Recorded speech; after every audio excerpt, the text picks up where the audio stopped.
ओम श्री गणेशाय नमः। सर्वमंगल मांगल्ये शिवे सर्वार्थ साधके शरण्ये त्र्यंबके गौरी नारायणी नमोस्तुते।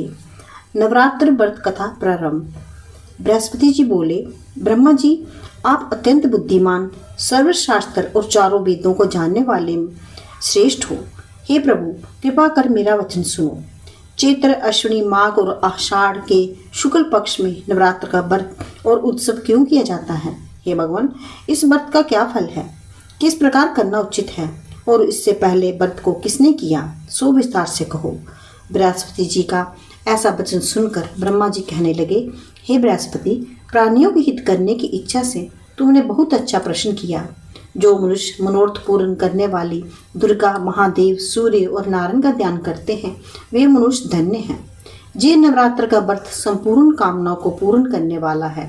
इसके करने से पुत्र चाहने वाले को पुत्र, धन चाहने वाले को धन, विद्या चाहने वाले को विद्या, सुख चाहने वाले को सुख मिलता है। इस व्रत के करने से रोगी मनुष्य का रोग दूर हो जाता है और कारागार में बंद हुआ मनुष्य बंधन से छूट जाता है। मनुष्य की समस्त विपत्तियां दूर हो जाती हैं। बंध्या और काक बंध्या के इस व्रत करने से पुत्र पैदा हो जाता है। समस्त पापों को दूर करने वाले इस व्रत के करने से ऐसा कौन सा मनोरथ है जो सिद्ध नहीं हो सकता? यदि व्रत करने वाला मनुष्य सारे दिन का उपवास ना कर सके तो एक समय का भोजन करे और उस दिन पांडवों सहित नवरात्र व्रत की कथा का श्रवण करे। हे बृहस्पति, जिसने पहले इस महाव्रत को किया है उनका पवित्र इतिहास मैं तुम्हें सुनाता हूँ। तुम सावधान होकर सुनो।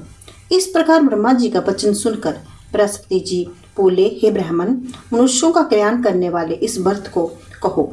मैं सावधान होकर सुन रहा हूँ। आपकी शरण में आए हुए मुझ पर कृपा करें। ब्रह्मा जी बोले, पीठित मनोहर नगर में एक अनाथ नाम का ब्राह्मण रहता था। वे बहुत ही दुर्गा का भक्त था। उसके संपूर्ण से युक्त मानो ब्रह्मा को सबसे पहले रचना हो ऐसी जतार्थ नाम वाली सुमिति नाम की एक अत्यंत सुंदर पुत्री पैदा हुई। वे कन्या सुमित अपने पिता के घर में बाल्यकापन से अपनी सहेलियों के साथ क्रीड़ा करती हुई इस प्रकार बढ़ने लगी जैसे शुक्ल पक्ष का लाभ बढ़ती है। उसके पिता प्रतिदिन जब दुर्गा की पूजा और होम किया करता, उस समय वे भी नियम से वहां उपस्थित रहती थी। एक दिन वे सुमित अपने सखियों के साथ खेल में लग गई और भगवती के पूजन की उपस्थित नहीं हुई। उसके पिता को पुत्री की ऐसी असावधानी देखकर क्रोध आया और पुत्री से कहने लगे, हे दुष्ट पुत्री, आज प्रभात में तुमने भगवती का पूजन नहीं किया। इस कारण मैं किसी कुष्ठी के और दरिद्री के मनुष्य के साथ तेरा विवाह करूंगा। इस प्रकार कुपित पिता के वचन सुनकर सुमित की बड़ा दुख हुआ और पिता से कहने लगी, हे पिताजी, मैं आपकी कन्या हूँ। मैं सब तरह से आपके अधीन हूँ। जैसी आपकी इच्छा हो मेरा विवाह कर सकते हैं, पर होगा वही जो मेरे भाग्य में लिखा है। मेरा तो इस पर पूर्ण विश्वास है। मनुष्य ना जाने कितने मनोरथों का चिंतन करता है और होता वही है जो उसके भाग्य में विधाता ने लिखा है। जो जैसे कार्य करता है उसका फल भी उस कर्म के अनुसार मिलता है, क्योंकि कर्म करना मनुष्य के अधीन है पर फल देव के अधीन है। जैसी अग्नि में बड़े पड़े तृणादि उसको अधिक प्रदीप्त कर देते हैं, इस प्रकार अपनी कन्या के ऐसी निर्भरता से कहे हुए वचन सुनकर उस ब्राह्मण को और अधिक क्रोध आया। तब उसने अपनी कन्या का विवाह एक कुष्ठी के साथ कर दिया और अत्यंत क्रुद्ध होकर पुत्री से कहने लगा, जाओ जाओ, जल्दी जाओ, अपने कर्म का फल भोगो। देखें भला भाग्य के भरोसे रहकर क्या करती है। इस प्रकार वे कहे हुए पिता के कटु वचन को सुनकर सुमति के मन में बड़ा विचार करने लगी, ओहो, मेरा बड़ा दुर्भाग्य है जिससे मुझे ऐसा पति मिला। इस तरह अपने दुखों का विचार करती हुई सुमति अपने पति के साथ वन में चली गई और भयावनी कुशा युक्त उस स्थान पर उन्होंने रात बड़े कष्ट से व्यतीत की। उस गरीब बालिका की ऐसी दशा देखकर बहुत ही पूर्व पुण्य के प्रभाव से प्रकट होकर सुमति से कहने लगी, हे दीन ब्राह्मणी, मैं तुम पर प्रसन्न हूँ। तुम जो चाहो वरदान मांग सकती हो। मैं प्रसन्न होकर होने पर मनोवांछित फल को देने वाली हूँ। इस प्रकार भगवती दुर्गा का वचन सुनकर ब्राह्मणी कहने लगी कि आप कौन हैं जो मुझ पर प्रसन्न हुई है? ये सब मुझसे कहो। अपनी कृपा दृष्टि से मुझे दीन दासी को कृतार्थ करो। ऐसी ब्राह्मण के वचन सुनकर देवी कहने लगी, हे आदिशक्ति, मैं आदिशक्ति हूँ और मैं ही ब्रह्म विद्या और मैं ही सरस्वती हूँ।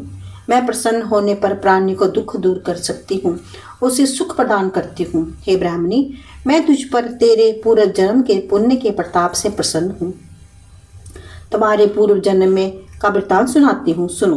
तुम पूर्व जन्म में निषाद बील की स्त्री थी, अति पतिव्रता थी। एक दिन तेरे पति निषाद ने चोरी की।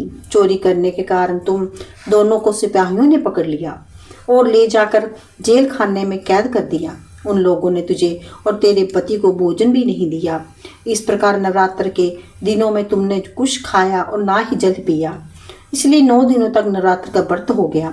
हे ब्राह्मणी, उस दिन में जो व्रत हुआ, उस व्रत के प्रभाव से प्रसन्न होकर मैं तुम्हें मनवांछित फल दे रही हूँ। तुम्हारी जो इच्छा हो सो मांगो। इस प्रकार दुर्गा के दिए हुए वचन सुनकर ब्राह्मणी बोली कि मैं आपको प्रणाम करती हूँ, कृपा करके मेरे पति को कोढ़ को दूर करो। देवी कहने लगी, उन दिनों में जो तुमने व्रत किया, उस व्रत का एक दिन का पुण्य मैंने अपने पुण्य पति को कोढ़ दूर करने का अर्पण करो। मेरे प्रभाव से तेरा पति कोढ़ से रहित और सोने के समान शरीर वाला हो जाएगा। ब्रह्मा जी बोले, इस प्रकार